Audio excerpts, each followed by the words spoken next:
네, 월요일 해외 주식 슈퍼스탁 본격적으로 시작해 보겠습니다. 오늘은 유한타증권 글로벌 인베스트먼트 유동원 본부장 자리해 주셨습니다. 어서 오세요. 안녕하십니까. 네, 뉴욕 증시 대선을 앞두고 변동성 장세 계속 지속이 되는 모습입니다. 지금 바이든 후보가 트럼프 대통령을 압도적인 지지차로 좀 추월하고 있다. 이런 상황이 또 제시가 되고 있지만 그래도 또 이제 지난 대선에도 전례가 있기 때문에 아직까지는 확신할 수 없다라는 의견도 상충을 하고 있습니다. 이런 모습이 증시에 또 상황이 반영이 되는 모습인데요. 지금 현 장세 어떻게 보고 계시나요? 네. 자, 말씀하신 대로 미국 증시 지난주 흐름 보시면 방향성 자체가 그렇게 나타나지는 않습니다. 강보합세를 보이기는 했지만 스몰캡, 그러니까 중소형주가 지지난주에 큰 폭으로 상승했지만 지난주에는 마이너스 수익률을 보였고요. 나스닥이 좀 반등을 했고 그 이외에는 강보합세 정도 수준입니다. 자, 이렇게 시장의 방향성이 나타나지 않는 이유를 생각해 보면 결국 아직은 불확실성이 대선 이전에 남아있기 때문에 그렇습니다. 자, 대선 결과가 나오기 전까지는 아무래도 미국 증시는 변동성을 보일 것이다 라고 예상이 됩니다. 과거에 지금 바이든 현재 시점에서는 바이든이 앞서가고 있지만 네. 과거의 역사를 보시면 4년 전이었죠.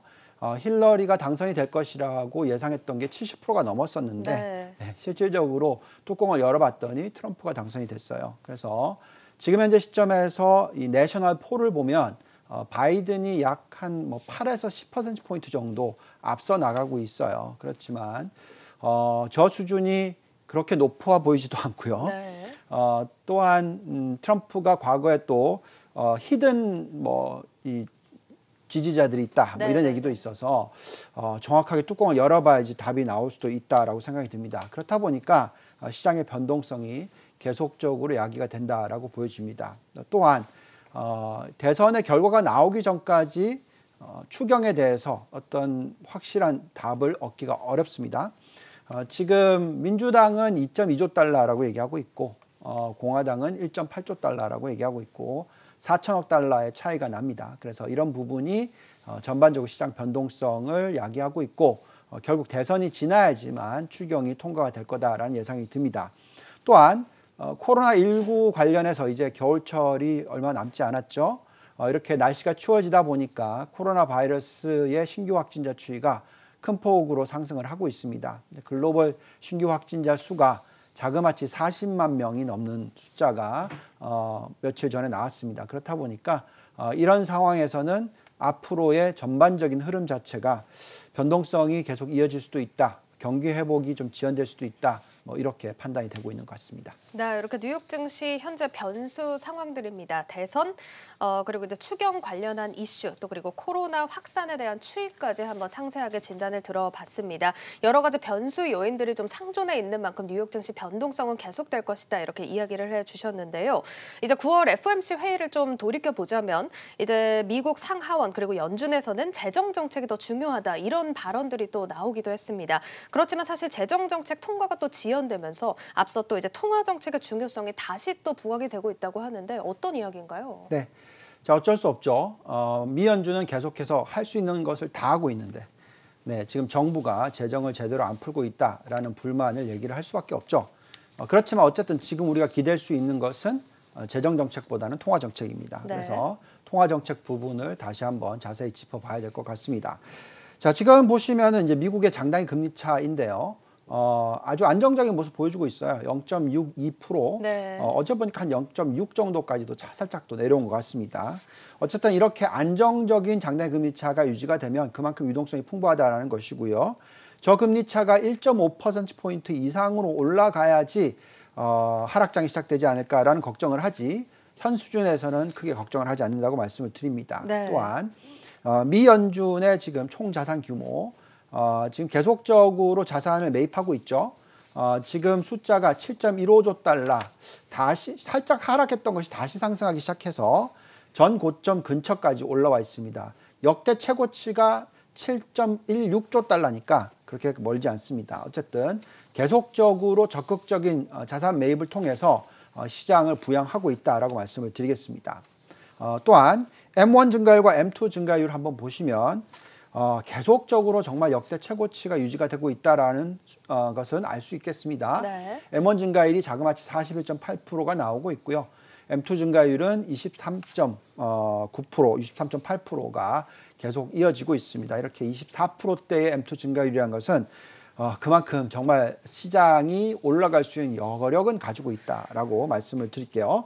자, 그래서 우리가 지금 앞으로 12개월을 놓고 계산해 봤었을 때 어느 정도 상승을 할 수 있을까? 유동성만 가지고 계산해 보면 저기에 나와 있는 15.3% 정도, 즉 S&P 500으로 따지면 4,000포인트 돌파, 그리고 나스닥 지수로 따지면 13,500포인트 근처 정도까지는 앞으로 12개월 동안 유동성만 놓고 상승을 할 수 있다라고 생각이 듭니다.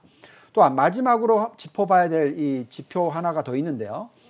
이 부분은 미국 상업은행의 여신 증가율 부분이 되겠습니다. 네. 저기 지금 나와 있는 숫자가 뭐냐면 만약에 정말 유동성만 놓고 계산했었을 때 사상 최고치로 간다면 어느 정도까지 갈 수 있느냐 하는 부분인데 거의 뭐 나스닥은 18,800포인트, S&P 500은 거의 4,700포인트 이런 수준입니다. 그래서 저것이 도달할 거라는 얘기는 매번 아니라고 얘기합니다. 네. 그럴지는 잘 모르겠으나 어쨌든 중요한 것은 경기가 어떻게 흘러가고 있고 저렇게 유동성이 풀려 있다는 것은 그만큼 시장을 이끌어 갈 수 있다라는 점이죠. 그래서 지금 상업은행들의 여신 증가율이 상당히 중요해요. 왜냐하면 이 여신 증가율이 어느 정도 유지가 돼야지 경기는 급강하는 게 아니라 오히려 안정적인 성장률을 보여줄 수가 있는 것이죠. 최근에 소매 판매 증가율도 나왔는데 예상 대비해서 괜찮게 나오고 있습니다. 자, 그렇게 되는 이유는 아무래도 지금 이 여신 증가율이 한 8.7% 정도 수준, 이 정도로 안정적이다라는 것은 그만큼 GDP 성장률을 어느 정도 안정적으로 받쳐줄 수 있다라는 네. 부분이 되겠습니다. 그래서 이런 상황에서 유동성이 굉장히 풍부하고요. 재정 정책이 필요하지만 그래도 은행권에서 이 유동성을 가지고 대출을 해주고 있기 때문에 그래도 경기가 급강하거나 급락하는 것은 나오지 않을 것이고요. 어느 정도 안정적인 모습은 보여줄 거다 예상합니다. 네, 이렇게 다각화된 지표들을 통해서 뉴욕 증시 전망에 대해서도 한번 이야기를 들어봤습니다. 유동성의 포인트를 특히 두고나 본다고 하더라도 뉴욕 증시 상승 여력 아직까지 좀 남아 있다라는 점 유념을 해보셔야겠습니다. 그리고 저희가 앞서서 이제 재정 정책에 대해서 짧게 이야기를 나눴는데요. 재정책이 통과된다라고 하는 것은 특히나 정부 부채가 늘어난다라고도 해석을 해볼 수가 있겠는데요. 현 시점에서 이제 정부 부채 또 증가 추이에 대해서 한번 또 살펴볼 필요가 있겠습니다. 네. 자, 많은 분들이 두려워하는 부분이 있죠. 정부 부채가 너무 많이 증가해서 네. 이 부분이 정부의 불확실성과 연결이 되고 이에 따라서 아주 큰 대공황이 나타날 수도 있다. 뭐 이런 우려들을 많이 하세요. 자, 그래서 우리가 지금 현재 시점에서 도대체 정부 부채 규모가 얼마나 되고 네. 또 이게 GDP로 봤었을 때 어느 정도 과거와 비교했었을 때 어느 정도 수준인지 한번 볼게요.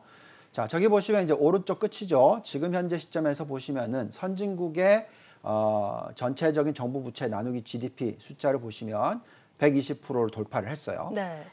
이 숫자가 과거 1948년 숫자를 돌파를 하는 수준 정도 되겠습니다. 자, 그다음에 밑에 좀 약한 하늘선, 흐린 하늘선을 보시면 저게 이제 신흥국입니다. 신흥국의 정부 부채 나누기 GDP 숫자인데 지금 현재 거의 뭐 60%를 돌파하는 수준이죠. 네. 과거 똑같이 1948년도에 50%를 돌파하는 모습까지 보였습니다. 그러니까 지금 현재 수준이 과거 1948년 수준하고 상당히 비슷한 모습이다라고 말씀을 드릴게요. 자, 그렇다면 이 1948년 이후의 시장의 흐름이 어땠는지를 보면 지금 똑같이 우리가 우려하는 어떤 붕괴, 뭐 정부의 걱정 이런 부분을 해야 되겠지만 1948년대 이후의 어떤 시장의 흐름을 보고 있으면 그런 문제는 터지지 않았었습니다. 그래서 좀 더 자세히 한번 볼게요. 자, 보면은 이제 미국의 10년 국채 금리를 보겠습니다. 사실상 이렇게 부채가 높지만 그래도 안정적인 흐름을 보여줄 수 있는 이유가 뭘까요? 금리가 낮기 때문에 그렇습니다. 아무리 부채가 많더라 하더라도 금리가 낮으면 그것을 유지시킬 수가 있는 것이죠. 보시면은 1948년 때도 마찬가지였어요. 국채 금리가 10년 국채 금리가 2%대 수준밖에 되지 않았습니다. 자, 그렇다 보니까 어느 정도 안정적인 모습을 유지할 수가 있었고요.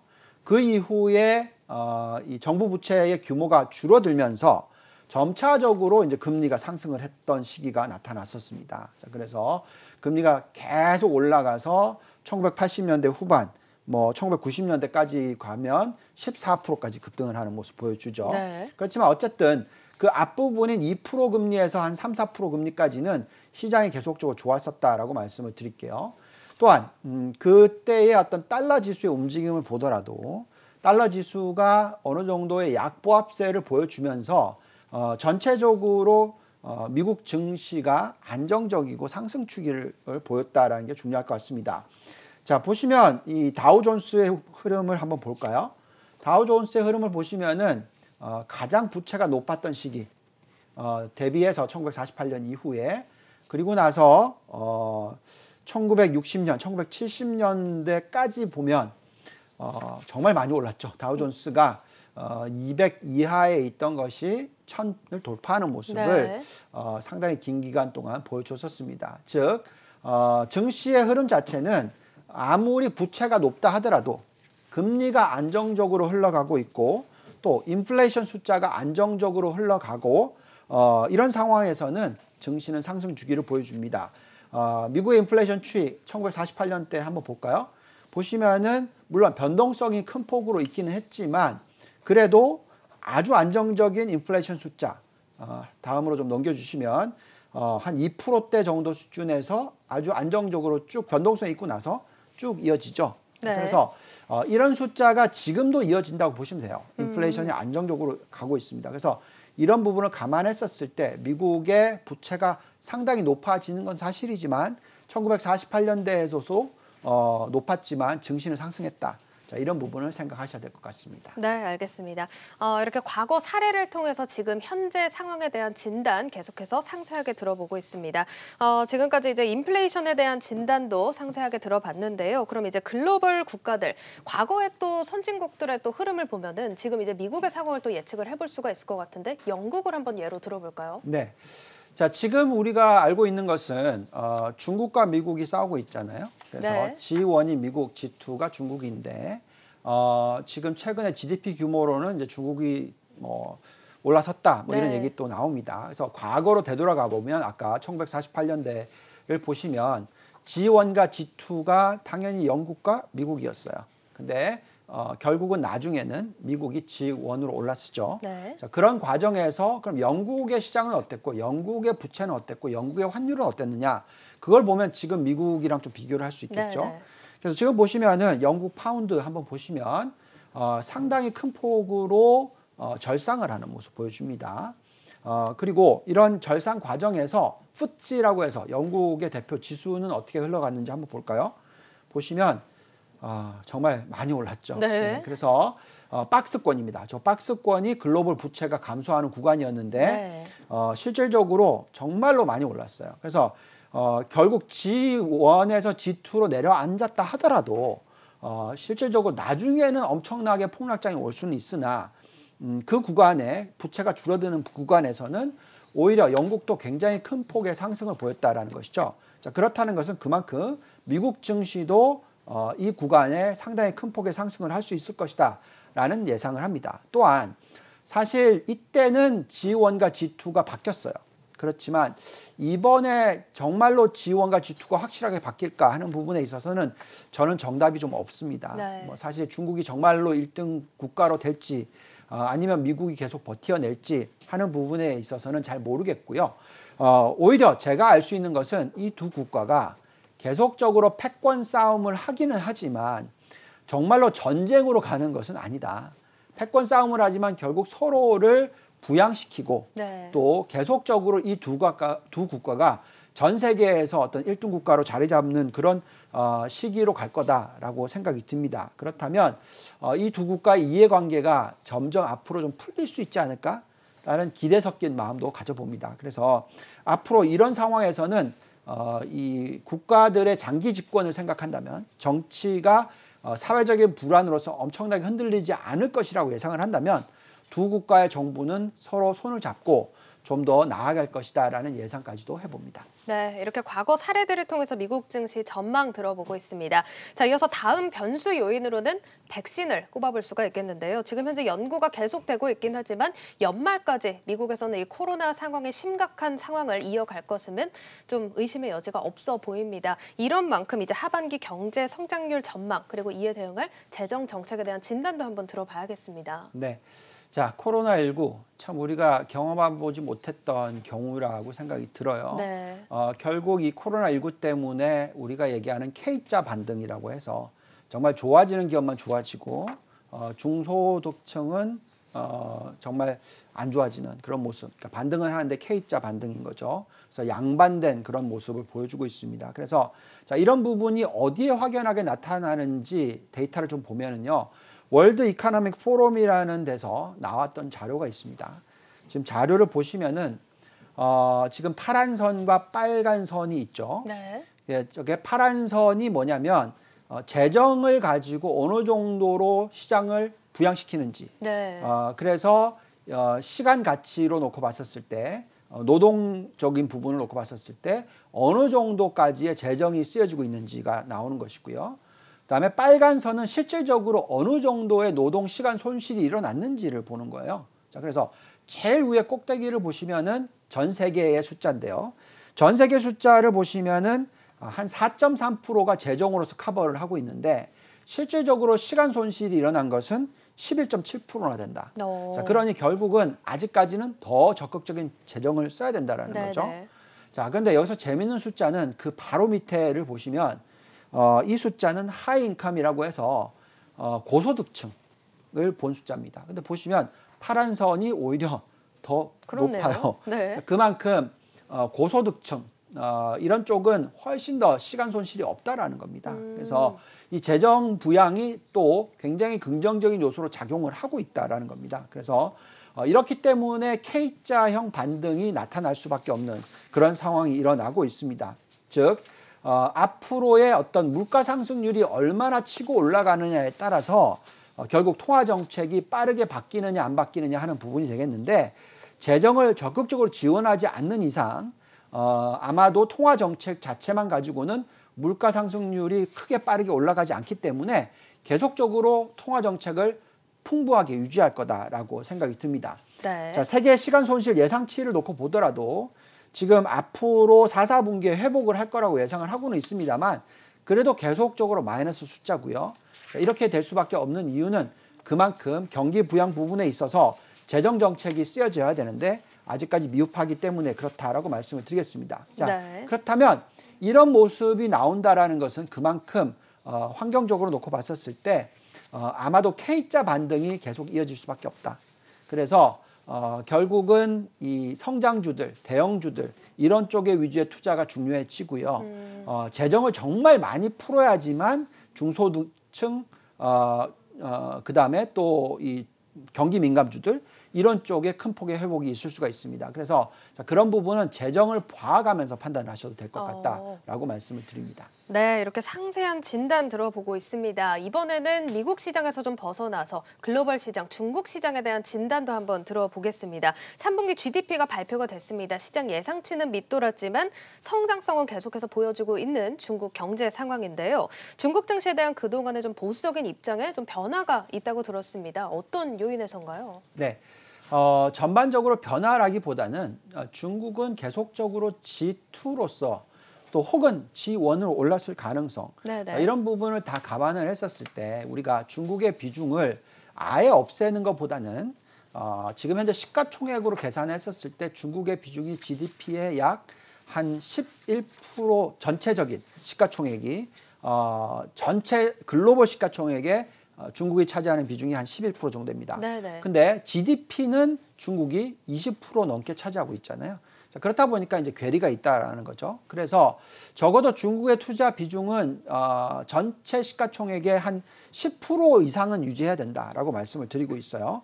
자, 그리고 이제 위안화의 움직임을 한번 보겠습니다. 자, 위안화의 움직임을 보시면은 최근에 절상이 되고 있어요. 저렇게 절상이 되고 있다라는 것은 그만큼 이 펀더멘탈이 내수 시장이 많이 커질 수 있는 그런 여건을 만들어준다라고 말씀을 드리겠습니다. 반면에 조금 걱정스러운 부분은 이제 중국의 10년 국채 금리인데요. 자, 10년 국채 금리가 바닥을 찍고 최근에 좀 많이 반등을 했어요.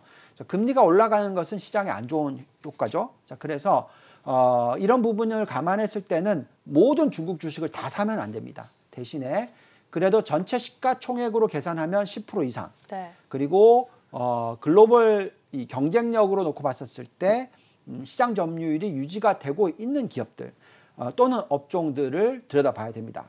자, 가장 대표적인 기업들 한번 두 개를 볼까요? 텐센트와 알리바바라는 종목이 있죠. 네. 자, 텐센트는 당연히 소셜 네트워킹 플러스 게임 관련해서 가장 글로벌 경쟁력을 유지해 나가고 있는 기업이고요. 또 알리바바는 아시겠지만 중국의 아마존이죠. 네. 예, 그렇게 온라인 이 소매 판매를 일으키고 있는 기업입니다. 그렇기 때문에 자, 이런 기업들의 주가들이 계속 올라가고 있고 글로벌 경쟁력이 있다라고 판단이 듭니다. 여기서 이제 한 발 더 나아가서 또 이 4차 산업혁명에 있어서 가장 중국이 경쟁력을 가지고 있는 업종이 무엇이냐라고 질문해 봤었을 때 우리는 신재생 에너지 업종에 대해서 얘기를 많이 합니다. 그만큼 태양광이라든지 신재생 에너지 관련해서는 미국이 중국보다 뒤처져 있어요. 그만큼 중국이 적극적으로 부양을 하고 있습니다. 그래서 자, 그런 부분을 놓고 봤었을 때 가장 대표적인 종목이 뭐가 있느냐라고 질문해 오시면 우리는 다초 뉴 에너지라는 종목을 얘기를 하고 있습니다. 반도체 부분에 있어서는 경쟁력이 떨어져요. 마윈이 얘기했던 내용을 보면은 아직까지는 한 20년 멀었다라고 얘기를 하지만 네. 반도체 말고 이런 이 신재생 에너지 쪽은 그만큼 경쟁력을 유지하고 있습니다. 최근에 이 뉴스 릴리스가 있었는데 뉴스가 나왔었는데 어느 정도 경쟁력을 유지해 나가는지를 보면은 정말로 경쟁력을 크게 유지해 나가고 있습니다. 그래서 이 3Q 실적 발표와 올해 생산 전망 계속적으로 시장 점유율을 만들어 가고 있고 그렇다 보니까 이 종목의 매력도는 상당히 높다라고 판단이 듭니다. 폴리실리콘 가격이 큰 폭으로 증가를 했고요. 그리고 나서 안정적인 모습 보여주고 있습니다. 그래서 잔존가치 모델상의 매력도를 보니까 지금 주가 대비해서 자그마치 238% 상승할 수 있다. 네. 이런 숫자라서 네. 결국 중국에 있어서는 대표적인 업종을 투자해야 되겠고요. 우리가 가장 좋아하고 있는 업종을 5개를 말씀을 드리면 첫째는 신재생 에너지, 둘째는 전기차, 그리고 셋째는 돼지고기 관련 음료 산업, 그리고 네 번째는 5G, 그리고 다섯 번째는 아까 알리바바 이런 종목들 4차 산업혁명 관련주들이 있겠습니다. 그래서 이런 쪽에 초점을 맞추실 필요가 있다는 말씀 드리겠습니다. 네, 이렇게 중국 투자도 유망하지만 초점을 맞추고 임해야 한다는 점 유념해 보셔야겠습니다. 지금까지 도움 말씀 유동원 글로벌 인베스트먼트 본부장과 함께 들어봤습니다. 오늘 말씀 감사합니다. 감사합니다.